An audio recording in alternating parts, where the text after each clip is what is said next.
para pemirsa jamaah sekalian yang dimuliakan Allah Azza wa Jalla. Alhamdulillah siang hari ini Allah Azza wa Jalla kembali mempertemukan kita di majelis virtual untuk kita melanjutkan kembali kajian Ushulus Sunnah yang dikarang oleh Imam Ahmad bin Hanbal rahimahullahu taala.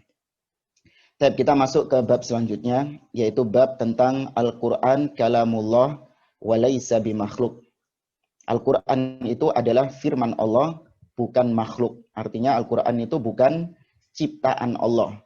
Tapi Al-Quran itu dikatakan sebagai firman Allah subhanahu wa ta'ala, yaitu ucapannya Allah azza wa jalla. Sekarang kita baca ucapan Imam Ahmad dalam Ushulus Sunnah ini. Di nomor 13 tadi coba dinaikkan yang bahasa Arabnya tadi. Coba di scroll ke atas itu. Pak Hengki coba.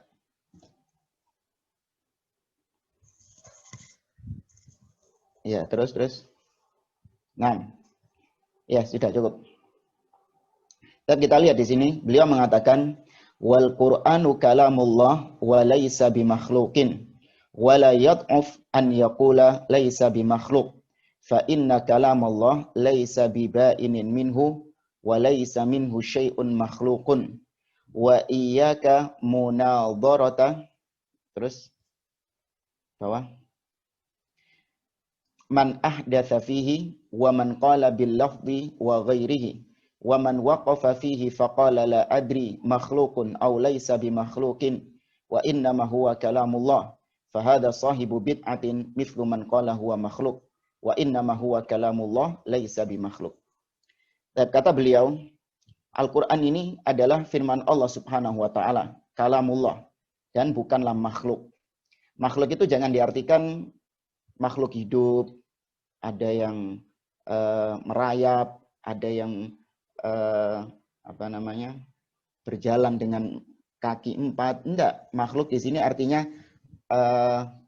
bentuk lain dari khalik. Khalik itu pencipta, makhluk berarti yang diciptakan. Nah, kemudian kata beliau, Al-Quran itu kalamullah, bukanlah makhluk. Dan janganlah seorang itu malu, ragu untuk mengatakan bukan makhluk. Maknanya kita ini nggak boleh hanya mencukupkan mengatakan iya Al-Quran itu kalamullah. Titik. Ini nggak boleh. Harus kita lantang juga mengatakan lanjutannya Al-Quran itu kalamullah, lanjutannya bukan makhluk. Ini nanti akan kita kisahkan tentang kenapa Imam Ahmad mewajibkan untuk mengatakan dua kalimat ini. Al-Quran kalamullah, bukan makhluk.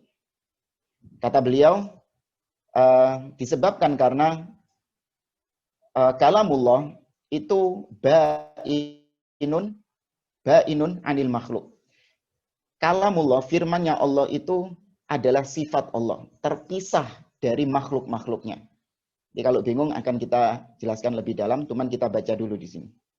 Kemudian kata beliau, wala munadharah, jangan Anda itu berdebat dengan orang-orang yang memunculkan bid'ah dalam masalah Al-Quran kalamullah ini. Yaitu seperti misalnya seorang mengatakan lafzi bil Qur'ani makhluk. Bacaan Qur'anku itu makhluk. Ini ahlul bid'ah. Nanti akan kita jelaskan juga. Kemudian jangan juga di antara ahlul bid'ah itu adalah orang yang diam, tidak mau menegaskan akidahnya tentang Al-Quran ini. Misalnya ketika ditanya, ente yakin nggak Al-Quran ini kalamullah? Atau ente meyakini Al-Quran ini makhluk? Dia mengatakan, waduh wallahu a'lam ya, ana tidak tahu Al-Quran ini kalamullah atau Al-Quran ini makhluk. Nah ini sok bijak. Nah orang seperti ini, itu sama Imam Ahmad juga sama dihukumi, dia adalah ahli bid'ah. Yang nggak tahu, pura-pura nggak tahu ini, cari aman ini. Imam Ahmad mengatakan, dia ahli bid'ah, jangan berdebat dengan orang-orang seperti ini. Ya, sama juga dengan orang yang mengatakan Al-Quran itu makhluk. Maka yang benar, kata beliau, bahwa Al-Quran adalah kalamullah dan bukan makhluk. Pelan-pelan kita pahami poin nomor 13 ini.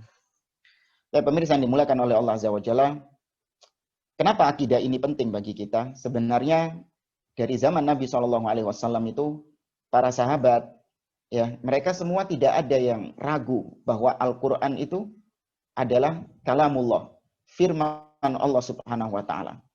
Muncul ahli bid'ah dari kalangan Jahmiyah, dari kalangan Mu'tazilah di zaman-zaman setelah Nabi Shallallahu alaihi wasallam, muncul orang-orang yang mulai meragukan Al-Qur'an ini sebagai kalamullah. Mereka menganggap Al-Qur'an ini ciptaan Allah Subhanahu wa taala. Karena kalau Al-Qur'an itu kalamullah, itu hilang. Kalau Al-Qur'an ini kalamullah, maka berarti sama seperti makhluk. Allah bisa berbicara. Ya, berarti Allah bisa berfirman sama seperti makhluk juga berfirman. Maka mereka menolak Al-Qur'an itu kalamullah. Jamaah yang dimulakan oleh Allah, kita harus pahami terlebih dahulu bahwa di antara sifat-sifat Allah itu adalah al-kalam. Allah itu bisa berbicara. Ini akidah dasar yang harus kita tetapkan dulu. Sebelum kita masuk Al-Quran itu kalamullah, kita harus memahami terlebih dahulu Allah bisa berbicara. Allah berbicara dengan suara yang bisa didengar oleh lawan bicaranya, dengan bahasa yang dimengerti oleh lawan bicaranya, dan dengan huruf-huruf yang bisa ditulis. Ini 3 akidah yang harus kita tetapkan bagi Allah Subhanahu wa taala, bahwa Allah itu punya sifat kalam. Adapun bagaimana kalamnya Allah, ini tidak kita ketahui. Kalau manusia, itu kalamnya, berbicaranya manusia itu adalah dengan dia menggerakkan bibirnya, kemudian dia memainkan lidahnya, kemudian ada pita suara yang keluar dari tenggorokannya, ya. Kemudian seorang ketika berbicara itu ada nada tinggi, ada nada rendah. Kalau dulu pelajaran vokal itu apa? Ada soprano, ada apa mana itu? Ada apa lagi jamaah itu? Alto, salto, apa sih? Lali aku. Wis ngono ya. Ya, itu kalau makhluk bicaranya seperti itu. Nah, apakah Allah bicaranya seperti itu? Enggak harus. Nah, kenapa ahli bid'ah itu menolak Allah berbicara? Karena akal mereka itu sudah bermain, nakal. Ketika dikatakan Allah berbicara, yang terbetik dalam pikirannya, Allah itu punya mulut. Allah punya lidah. Allah punya pita suara. Wah, kalau kayak gitu caranya, ya kita menyamakan Allah dengan makhluk dong. Loh, terus gimana? Ya Allah nggak bisa berbicara. Karena Allah itu laisa kamitslihi syai'un. Allah itu tidak sama dengan makhluknya. Berarti kalau makhluk bisa berbicara, Allah itu nggak bisa berbicara. Nah, terus gimana ini Al-Quran ini? Kata mereka, Al-Quran ini adalah makhluk Allah ciptakan. Itu bukan sifat Allah Subhanahu wa taala, tapi kalam ini adalah sebuah makhluk. Kalam ini itu adalah makhluk tersendiri yang dia ini memproyeksikan apapun yang diinginkan Allah Subhanahu wa taala. Jadi sesuatu yang terpisah dari Allah. Bingung nggak maksudnya? Kalam ini itu sesuatu yang terpisah dari Allah Subhanahu wa taala. Kalam inilah yang memproyeksikan apapun yang ingin dibicarakan oleh Allah Subhanahu wa taala. Padahal kalau mau logis saja, namanya sifat. Kalam ini kan bagi ahli sunnah, bagi kita itu sifat. Namanya sifat itu tidak terpisah dari yang tersifati. Ini antum jangan ngantuk ya. Rodok panas pembahasannya gini, rodok bulet. Tapi ini akidah jamaah. Apalagi ini berkaitan dengan Allah, zat yang kita sembah. Maka harus tahu jamaah. Dan kita tadi mengatakan namanya sifat itu tidak terpisah dari yang disifati. Kalau saya permisalkan tembok di belakang saya ini. Tembok ini ya di antara sifatnya adalah keras. Ya, ini tembok ini sifatnya keras. Tembok dan keras itu apakah satu kesatuan atau bisa dipisahkan? Keras itu adalah sesuatu yang terpisah dari tembok atau menjadi satu dengan tembok, tidak terpisahkan. Ajibu jamaah, dijawab jamaah. Paham nggak maksudnya? Yang hidup bisa, Ustaz. yang tidak ya. Oh enggak, ada lagi ini. Keras dan tembok kepisah, Ustaz. Keras dan tembok ini Keras terpisah, sifatnya. artinya sifatnya itu bisa, sifatnya. gimana antum bisa mengeluarkan sifat keras dari tembok itu? Oh, Coba karena kita coplok. eh, Udah Kan? nempel. Bisa nggak? karena keras itu nggak hanya tembok, Ustaz. Bukan, kita bicara lagi konteksnya ini tembok. Di antara Oh. sifatnya tembok ini adalah keras. Ya kan, di antara sifatnya tembok ini keras. Nah, bisa nggak kita ini memisahkan tembok dengan keras? Ini temboknya, ini kerasnya. Terpisah Bisa, gitu. Ustaz. Memang sudah Bisa. sifatnya. Ya, Nah, betul. itu emang sudah sifatnya. Maka berarti Allah punya sifat-sifat, itu memang tidak terpisahkan antara Allah dengan sifat-sifatnya. Ya, Allah sejak zaman azali, sejak zaman dahulu, di mana Allah sendirian belum ada makhluk sama sekali, Allah sudah tersifati dengan sifat kalam, berbicara, meskipun tidak ada lawan bicaranya. Paham nggak maksudnya? Kalau kita kan, itu kita baru tersifati dengan kalam, bisa berbicara, ketika kita mungkin sudah umur sekian, kita baru bisa mulai ngobrol. Tapi ketika kita lahir, kita nggak punya sifat kalam. Kita nggak bisa berbicara. Kita nggak punya sifat melihat. Kita nggak punya sifat mendengar ketika baru lahir itu. Baru setelah itu berapa tahun kita belajar mendengar, kita belajar melihat, nah baru kita bisa punya sifat mendengar dan sifat melihat. Tapi Allah Subhanahu wa taala, meskipun tidak ada objek yang dilihat, meskipun tidak ada suara yang didengar, zaman azali dulu, Allah sih ijenan, Allah sih sendirian, Allah sudah tersifati dengan sifat-sifat itu. Mendengar, melihat, ya kemudian berada tinggi di atas, kemudian Allah berbicara, itu sudah tersifati dengan sifat-sifat tersebut. Jadi sifat Allah itu bukan sesuatu yang baru didapatkan sama Allah setelah sebelumnya Allah nggak punya sifat itu. Paham maksudnya jamaah? Kalau kita sifat-sifatnya ini kan baru semua kan? Dulu kita nggak punya sifat kayak gitu. Ada nggak yang lahir sudah langsung bisa melihat dengan jelas, mendengar, bisa berbicara dengan, ada nggak? Nggak ada kan? Dulunya kita nggak bisa berbicara, kemudian berbicara. Tapi kalau Allah Azza wa Jalla, sejak zaman azali, Allah sudah berbicara. Nah, orang-orang ahli bid'ah ini kebablasan. Kenapa mereka sampai menolak Allah itu nggak bisa berbicara? Menurut mereka tadi, Allah kalau kita tetapkan bisa bicara, maka Allah itu punya mulut, melazimkan Allah punya mulut, Allah punya lisan, punya bibir, melazimkan Allah punya tenggorokan. Ini kan sifat-sifat yang nggak pantas bagi Allah. Hanya ditolak. Maka dijawab oleh para ulama, nggak mesti yang bisa berbicara itu harus punya mulut. Ana tanya sama antum, sebutkan contoh makhluk saja yang berbicara tapi dia nggak punya mulut. Contohkan jemaah. Makhluk berbicara tapi nggak punya mulut. Coba biar ada interaksi, biar nggak ngantuk. Ada yang bisa? Ada, Ustaz. Ada. Ada. Ya. WhatsApp-an, Ustaz. Loh, kok WhatsApp-an loh? Bukan ini Jempolnya makhluk. bicara, Ustaz. Ya kalau mau dipaksakan ya bisa-bisa aja kayak gitu. Ya, Pakai Ana berikan contoh. Antum tahu salah satu kejadian di akhir zaman tentang peperangan antara umat Islam dengan orang-orang Yahudi. Ya, tumbuhan. Ketika itu Nabi Bisa jalan. gimana? Tumbuhan. Ketika itu orang-orang Yahudi bersembunyi di balik pohon dan di balik batu.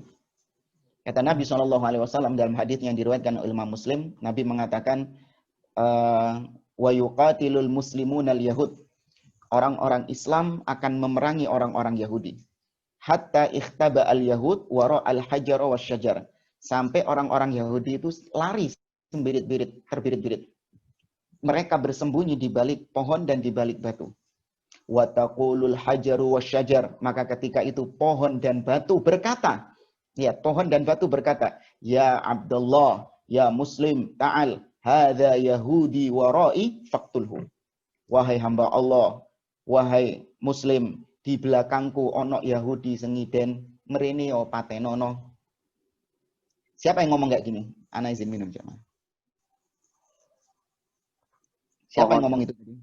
Ya batunya Pohon. sama Pohon. Nah, apa pohon batu? dan Pohon batunya. korpot, Batu, batu. korpot. Apa antum ketika mendengar hadis ini, antum berpikiran bahwa ketika pohon dan batu tadi mengatakan tiba-tiba muncul mulut besar menganga-nganga. Wahai Abdullah, wahai Muslim, gitu. Kakian nonton kartun antum. Iya. Pohon sama batu bisa berbicara, ada mulutnya. Kan nggak harus punya mulut gitu loh. Nah, ini makhluk saja bisa berbicara tanpa memiliki mulut. Demikian juga yang Allah sebutkan dalam surat Qaf. Dalam surat Qaf itu Allah menceritakan tentang bagaimana neraka itu dipenuhi sama Allah Subhanahu wa taala. Sampai-sampai Allah berfirman dalam ayat tersebut, "Yauma naqulu li jahannam halim talati." Wahai neraka jahanam, di hari kiamat itu Allah berkata kepada neraka jahanam, "Wis bektakon, sudah penuh tak kau ini?" kata Allah. Kemudian wa taqulu hal min mazid, neraka jahanam mengatakan, "Apa ada yang mau ditambah lagi ya Allah?" Siapa yang ngomong itu? Ono tambahan Neraka. meneh ta? Neraka. Neraka. Pak, lihat, kita saja nggak tahu nerakanya itu bagaimana. Kok bisa terus kita membayangkan neraka berbicara seperti itu kemudian memunculkan mulut, ya, memunculkan mulut. Katakanlah, Ustadz, nggak ada Ustadz. Makhluk itu kalau berbicara harus punya mulut. Katakan tadi contoh-contoh yang kita sebutkan itu nggak ada. Kita bahkan mendapati semua makhluk yang berbicara itu pasti punya mulut. Katakanlah seperti itu. Maka tetap kita katakan Allah berbicara namun tidak sama dengan makhluknya. Ya, Allah berbicara tidak sama dengan makhluknya. Jamaah yang dimuliakan oleh Allah. Kemudian tadi kita katakan bahwa Allah ketika berbicara itu dengan suara yang bisa didengar oleh lawan bicaranya, dengan bahasa yang dimengerti oleh lawan bicaranya, dan bisa ditulis dengan huruf-huruf yang bisa ditulis. Anda kalau melihat di dalam Al-Quran itu ada dialog antara Allah Subhanahu wa taala dengan makhluk-makhluknya. Terjadi conversation, terjadi dialog di situ. Contoh misalnya dalam surat Al-Baqarah ketika Allah berdialog dengan para malaikat. Allah mau menciptakan Nabi Adam. Wa idh qala rabbuka lil malaikati inni ja'ilun fil ardi khalifah. Dan ketika Tuhanmu mengatakan kepada para malaikat, sesungguhnya aku akan menjadikan khalifah di atas muka bumi ini. Para malaikat menjawab, lihat ada conversation, ada timbal balik di situ. Kalau bahasa kita, saut-sautan antara Allah dengan malaikat. Malaikat mengatakan, qalu ataj'alu fiha man yufsidu fiha wa yasfikud dima wa nahnu nusabbihu bihamdika wa nuqaddisu lak. Qala inni a'lamu ma la ta'lamun. Ya Allah, kata para malaikat, apakah kau menciptakan makhluk yang akan berbuat kerusakan di atas muka bumi dan akan menumpahkan darah, sedangkan kami para malaikat senantiasa menyanjungmu, senantiasa bertasbih kepadamu. Allah menjawab lagi, inni a'lamu ma la ta'lamun. Aku lebih tahu tentang apa-apa yang tidak kau ketahui. Tuh, lihat, ada saut-sautan kan? Berarti para malaikat ini mendengar firman Allah Subhanahu wa taala, memahami bahasa Allah Azza wa Jalla. Ya, sudah antum enggak usah berpikiran gimana ya Allah berbicara, suaranya itu gimana, apakah menggelegar atau bagaimana. Sudah, ini sudah bukan ranah akal kita sudah. Kita tidak dibebani Allah Subhanahu wa taala untuk membagaimanakan sifat kalamnya Allah Subhanahu wa taala. Imani Allah Azza wa Jalla berbicara dengan makhluk-makhluknya dengan suara dan bahasa yang dimengerti. Demikian juga jamaah, antum lihat kalau yang punya mushaf bisa dibuka surah Ibrahim. Kisah ketika Ibrahim berdialog, berdebat dengan kaumnya. Bukan surah Ibrahim. Surat Al-Anbiya. Ya, surat Al-Anbiya. Sebentar ayatnya. Ayat 69. Kok ayat 69? Enaknya mulai 62 aja. Ayatnya mulai 62. Sudah ketemu. Iya, Surat Al-Anbiya ayat 62. sudah. Dan saya baca ya ayatnya. Allah mengatakan, qalu a anta fa'alta hadza bi alihatina ya Ibrahim. Jadi ini ceritanya ketika Nabi Ibrahim itu sudah ngancurin berhala-berhalanya itu, disisain cuman satu berhala yang besar. Tahu ya kisah ini ya? Nah, Nabi Ibrahim ditanya sama kaumnya, "Wahai Ibrahim, apa ente yang melakukan ini terhadap berhala-berhala kami ini?" Kata Nabi Ibrahim, "Qala bal fa'alahu kabiruhum hadza." Oh enggak, justru yang melakukan nih patung yang besar ini. Karena Nabi Ibrahim menyisakan satu patung yang besar. Yang kecil-kecil sudah dibabat sama Ibrahim. Kata Nabi Ibrahim, ini yang besar ini yang melakukannya. Fas'aluhum in kanu yantikun. Coba tanya sama patung yang kecil-kecil ini. Kalau memang mereka berbicara. Lihat hujahnya Nabi Ibrahim. Ya, kalau memang mereka berbicara, tanya sama mereka. Kemudian faraja'u ila anfusihim faqalu innakum antumul zalimun thumma nukisu ala ru'usihim laqad alimta ma haula'i yantikun. Mereka pun kebingungan mendengar hujahnya Nabi Ibrahim. Kemudian mereka menundukkan kepalanya. Seraya mengatakan, "Wahai Ibrahim, kau kan sudah tahu berhala-berhala kami ini nggak bisa ngomong." Nah, lihat, Nabi Ibrahim menjadikan sifat kalam untuk membedakan mana Tuhan yang hak dan mana Tuhan yang batil. Kalau Allah, kata ahli bid'ah ini, Allah nggak bisa berbicara, artinya Allah kan bisu. Apa bedanya Allah dengan berhalanya kaum Nabi Ibrahim itu? Paham nggak maksud pendalilannya di sini jamaah? Antum agak bingung-bingung gitu? Enggak ya? Nabi Ibrahim kan membantah kaumnya dengan mengatakan, Tuhan kalian nggak bisa berbicara. Buktinya ketika ada yang menghancurkan berhala kalian, kalian tidak bisa bertanya siapa yang menghancurkan itu. Nah, kalau Allah itu sama-sama nggak bisa berbicara, maka kaumnya Nabi Ibrahim tentu akan balas Nabi Ibrahim. Wahai Ibrahim, podo Tuhanmu ya gak iso ngomong pisan. Apa bedanya terus dengan Tuhan kami? Harusnya kayak gitu. Tapi ternyata justru ini dijadikan oleh Ibrahim bahwa Allah itu berbicara, sedangkan Tuhan-Tuhan yang lain itu tidak berbicara. Baik. Afwan, ini kalau kebablasan dikasih kode-kode ya. Pak Roni nanti Ustaz yang ngasih kode. Siap. Siap, kita lanjutkan tentang Al-Quran Kalamullah. Tadi sudah ya sifat kalam, sekarang lebih khusus tentang Al-Quran. Jadi yang namanya firman Allah itu banyak. Firman Allah itu adalah setiap firman atau setiap perkataan Allah kepada makhluk-makhluknya itu disebut firman. Nah, ini nanti bisa macam-macam. Ada firman Allah yang kepada malaikat. Ada firman Allah yang turun kepada Nabi Musa, namanya Taurah. Ada firman Allah turun kepada Nabi Daud, namanya Zabur. Ada firman Allah yang turun kepada Nabi Isa alaihi salam, namanya Al-Injil. Dan ada firman Allah yang turun kepada Nabi Muhammad SAW, namanya Al-Quran. Jadi namanya berbeda-beda. Firman Allah ini namanya berbeda-beda. Namun tetap semuanya itu maknanya Allah berbicara kepada hamba-hamba yang Allah kehendaki tadi. Nanti ada firman Allah yang turun kepada Nabi tapi nggak jadi Quran, ya jadinya hadits qudsi. Itu juga termasuk kalamullah. Nah, kenapa Al-Quran itu disebut kalamullah? Di antara dalilnya sendiri, Al-Quran yang mengatakan, Anda silakan buka surat At-Taubah. Surat At-Taubah langsung di halaman pertama surat At-Taubah, ayat yang ke-6. Ya, ini dalil tegas bahwa Al-Quran itu kalamullah. Halaman pertama, surat At-Taubah, halaman pertama. Baik, Allah mengatakan dalam ayat 6 itu, wa in ahadun minal musyrikin astajaraka fa'ajirhu hatta yasma'a kalamullah.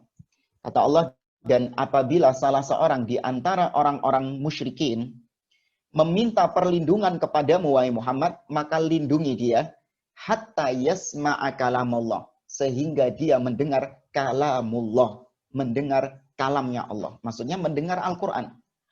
Maka ayat ini sangat tegas sekali bahwa Al-Quran itu kalamullah. Nah, di zaman Imam Ahmad, penulis kitab Ushulus Sunnah ini, di zaman Imam Ahmad itu terjadi fitnah, di mana muncul pemikiran-pemikiran Mu'tazilah yang masuk dari filsafat-filsafat Yunani. Jadi, khalifah di zaman Imam Ahmad namanya Khalifah Al-Ma'mun. Ya, Khalifah Al-Ma'mun dari Daulah Abbasiyah. Khalifah Al-Ma'mun ini terpengaruh dengan filsafat-filsafat Yunani. Di mana di zaman itu banyak sekali buku-buku filsafat itu diterjemahkan ke dalam bahasa Arab. Itu proyeknya pemerintah di zaman itu. Jadi mengimpor kitab-kitab Yunani, filsafat-filsafat Yunani, kemudian diterjemahkan ke dalam bahasa Arab dan dipelajari oleh kaum muslimin di situ. Sampai pada akhirnya Khalifah Al-Ma'mun itu punya keyakinan Al-Quran itu bukan firman Allah, tapi Al-Quran itu makhluk, ciptaannya Allah Subhanahu wa Ta'ala. Maka Khalifah Al-Ma'mun menjadikan itu sebagai dasar undang-undang kepemimpinannya dan memaksa rakyatnya untuk meyakini akidah tersebut. Al-Quran itu bukan kalamullah, Al-Quran itu makhluk. Para ulama-ulama di zaman tersebut yang menegaskan akidah Ahlussunnah bahwa Al-Quran itu kalamullah, bukan makhluk, dipenjara, dibunuh, ya, ada yang diasingkan. Nah, ini benar-benar namanya kriminalisasi ulama, ya ini. Nah, kalau sekarang kriminalisasi ulama itu ya, Mbak, ada ustadz-ustadz, dai-dai yang suka memprovokasi massa, ngajak-ngajak kudeta, ya, mengatakan hal-hal yang hate speech, ujaran-ujaran kebencian, intinya mengganggu stabilitas keamanan negara, kemudian ditangkap sama aparat, pendukungnya mengatakan apa? Kriminalisasi ulama. Bukan. Ente itu ulamaisasi kriminal. Paham bedanya, jemaah? Paham nggak maksudnya? Mereka ini ulamaisasi kriminal. Kriminal-kriminal dijadikan ulama. Sedangkan Imam Ahmad dahulu, nah itu baru benar-benar kriminalisasi ulama. Karena beliau ini menegaskan akidah Ahlussunnah wal Jamaah yang sebenarnya. Singkat cerita, Imam Ahmad akhirnya dipenjara karena beliau tetap kukuh mengatakan Al-Quran itu bukan kalamullah, Al-Quran itu kalamullah, bukan makhluk. Imam Ahmad tetap mengukuhkan akidah itu. Dengan resiko dia dipenjara bahkan 3 kekhalifahan, jemaah. Khalifah Al-Ma'mun, kemudian Khalifah Al-Mu'tasim, dan Khalifah Al-Wathiq. 3 khalifah Imam Ahmad dipenjara karena tidak mau mengatakan Al-Quran itu makhluk. Tapi meskipun demikian, Imam Ahmad bin Hanbal itu tetap menghormati penguasa ketika itu. Imam Ahmad tetap menganggap pemimpin yang ada, yang sudah memenjarakan dia itu, tetap dipanggil sama Imam Ahmad sebagai Amirul Mukminin. Tetap dipanggil sebagai Amirul Mukminin. Artinya Imam Ahmad tidak mengkafirkan. Bahkan ketika Imam Ahmad diajak sama sebagian murid-muridnya, sebagian jamaahnya, untuk memberontak, mengkudeta khalifah yang sesat itu tadi, Imam Ahmad mengatakan, ad-dima, darah, ingat darah. Ya, ma ara bidzalik wala amurukum bihi. Aku tidak pernah berpendapat seperti itu dan aku tidak akan memerintahkan kalian untuk memerangi penguasa yang ada. Kemudian Imam Ahmad mengatakan as-sabru ala ma nahnu fihi khairun minal fitnah. Kita bersabar di bawah penguasa yang zalim ini, kata Imam Ahmad, lebih baik daripada prahara terjadi kalau kalian kudeta kepada penguasa tersebut. Yasfiku fihad dima. Karena kalau sudah fitnah yang terjadi, prahara yang terjadi, akan banyak darah-darah yang tertumpahkan. Akan banyak nyawa yang melayang. Ya, wa yuntahaku fihal maharim, dan akan banyak kehormatan-kehormatan yang dilecehkan di situ. Rumah-rumah binasa, ya, pekerjaan-pekerjaan, seorang tidak lagi bisa mencari mata pencaharian. Maka lebih baik bersabar. Meskipun kita tetap mengatakan ucapan khalifah itu ucapan yang sesat, namun jangan ujuk-ujuk langsung diberontak. Karena akan menimbulkan dampak yang lebih besar daripada dampaknya penguasa ini. Maka kalau kita menarik kesimpulan dari apa yang dialami sama Imam Ahmad, coba antum perhatikan penguasa yang ada sekarang. Apakah sampai kezalimannya pada seperti Khalifah Al-Ma'mun itu, yang mengusung akidah sesat sampai memenjarakan para ulama yang menegaskan akidah yang benar? Tidak. Afwan 3 menit bisa. Alhamdulillah presiden kita. Gimana? 3 menit. Tinggal 3 menit. Oh iya, ini anak kelihatan ini. Makanya ini tak singkat-singkat nih. Nanti nambahin lagi Ustaz. Ya, alhamdulillah di negara kita masih diberikan kebebasan oleh penguasa untuk melaksanakan sholat. Ya, kita diberikan kebebasan untuk menyampaikan al-haq, menyampaikan manhaj salaf, yang menyampaikan kebenaran. Alhamdulillah tidak diganggu. Ya, justru mereka-mereka yang memang pengganggu, perusak negara, yang ingin menghancurkan stabilitas negara, itu ditangkapi, ya itu pantas memang. Ya, karena mereka kriminal-kriminal yang diulamakan sama pendukung-pendukungnya. Tapi kalau Imam Ahmad dulu enggak. Memang kriminalisasi ulama, bukan ulamaisasi kriminal. Ya, maka dari pelajaran ini harus Anda menegaskan Al-Quran itu kalamullah, bukan makhluk, bukan ciptaan Allah. Adapun, nah ini harus dibedakan. Ada sebagian syubhat mengatakan, Ustadz, kalau covernya Al-Quran, ya, kemudian kertasnya, ini kan ciptaan, bukan sifat Allah. Maka kita katakan, iya. Bedakan antara Al-Quran dengan mushaf.